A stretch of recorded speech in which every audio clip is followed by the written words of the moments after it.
In this guide, I'm going to show you guys how to fix slow download speed on Windows 11.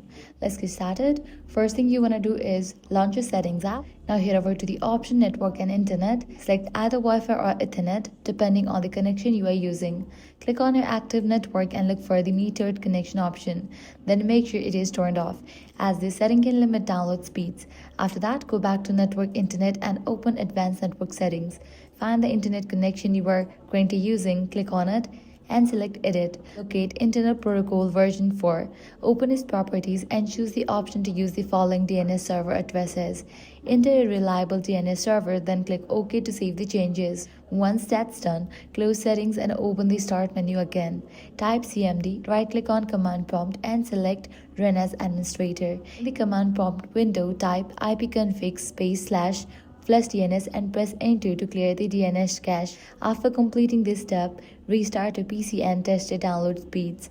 And that's it. With this solution, you'll be good to go. Your problem will be fixed. If this guide helped you out, do not forget to like, share and subscribe. Thanks for watching.